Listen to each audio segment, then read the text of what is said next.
آج رات خواب میں اس کی امی پھر آئی اور خون سے بھرے ہوئے اس کی بیوی بچوں کے کپڑے لیے رو رہی تھی اور کہہ رہی تھی کہ بیٹا منع کیا تھا نا، مگر تم نے میری ایک نہ مانی کہ اس کی بیوی اور بیٹے کو بھی وہ مردے پکڑ کر لے آتے ہیں اور اس کی آنکھوں کے سامنے نوکیلے ناخونوں سے ان کی بوٹی بوٹی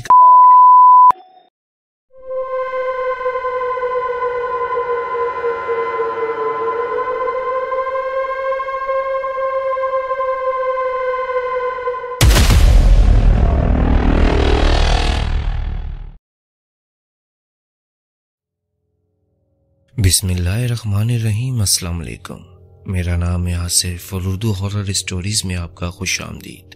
دوستوں، امید کرتا ہوں کہ آپ جہاں ہوں گے خیر و عافیت سے ہوں گے۔ دوستوں، آج جو میں آپ کے لیے اسٹوری لایا ہوں یہ بہت ہی خوفناک ہونے والی ہے۔ یہ اسٹوری کمزور دل اور حساس طبیعت والے افراد کے لیے بالکل بھی نہیں ہے، لہذا اگر آپ کمزور دل یا حساس طبیعت والے ہیں تو اس کہانی کو دن کے ٹائم بھی مت سنیے گا۔ یہ کہانی میں نے ایک آن لائن پلیٹ فارم پر پڑھی تھی اور اس کہانی کو سنانے والے کا کہنا ہے کہ یہ واقعہ لفظ با لفظ سچا ہے، جو آج سے کئی سال پہلے اس کے دوست کے چچا کے ساتھ پیش آیا تھا۔ اب اللہ بہتر جانتا ہے کہ یہ واقعہ سچا ہے یا جھوٹا۔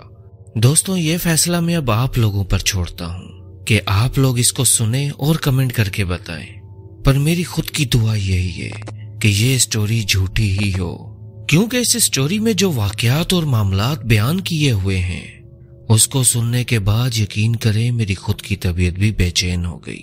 تو چلیں اب آپ کا قیمتی وقت بچاتے ہیں اور اس کہانی کا آغاز کرتے ہیں۔ پر کہانی شروع کرنے سے پہلے نئے آنے والے ویورز سے گزارش ہے کہ میرا چینل ابھی سے سبسکرائب کر دیں تاکہ میری آئندہ آنے والی مزے کی خوفناک اسٹوریز اور سچے واقعات آپ تک وقت پر پہنچ سکیں۔ امید کرتا ہوں کہ آپ نے سبسکرائب کا بٹن دبا دیا ہوگا۔ تو چلیں اب اسٹوری کا آغاز کرتے ہیں۔ میرا نام ماجد ہے اور میری عمر اس وقت 50 سال کے لگ بھگ ہے، اور میں آپ کو ایک سچی کہانی سنانے جا رہا ہوں جو میرے ایک دوست نے سنائی تھی۔ میرے دوست نے بتایا کہ ان کے چچا ایک درزی تھے اور بہت ہی غریب تھے۔ ان کی فیملی میں ایک بیوی، ایک بیٹا اور ایک بیٹی تھی۔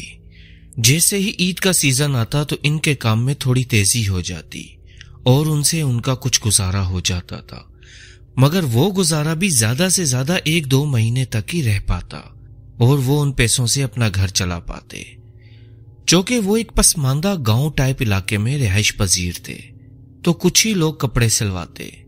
ایسے ہی ایک بار عید کا سیزن آیا تو ان کے پاس معمول سے زیادہ کپڑے سلنے کو آئے، تو وہ بہت خوش ہو گیا کہ اس بار تو اللہ کے کرم سے زیادہ آرڈر ملے ہیں۔ تو اس نے دہاڑی پر 4 کاریگروں کو اپنی شاپ پر بلا لیا اور کام شروع کر دیا۔ 24واں روزہ تھا۔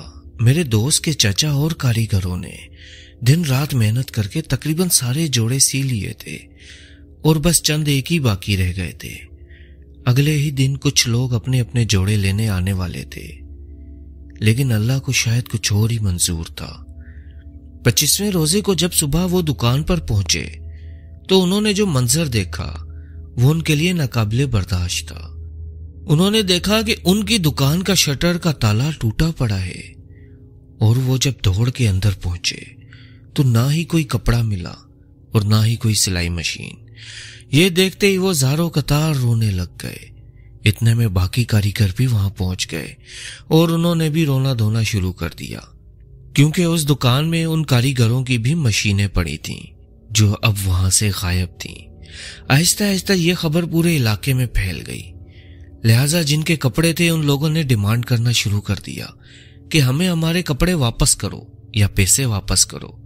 میرے دوست کے چچا نے بہت منت سماجت کی کہ بھائی میں غریب آدمی ہوں، میں کہاں سے لاؤں اتنے پیسے، اور چوری ہوئی ہے، میں نے خود تو نہیں کی، نہ ہی میں ایسا چاہتا تھا۔ یہ دیکھتے ہی باقی کاریگروں نے بھی اپنی جان لوگوں سے چھڑانے کے لیے یہ طریقہ اپنایا کہ ہم تو ان کی دکان پر آنا ہی نہیں چاہتے تھے، مگر انہوں نے بہت اصرار کیا تو ہم آ گئے۔ چونکہ دکان ان کی ہے لہٰذا یہی ذمہ دار ہیں، ہماری مشینیں بھی چوری ہوئی ہیں، ہمیں بھی ہماری مشینیں چاہیے۔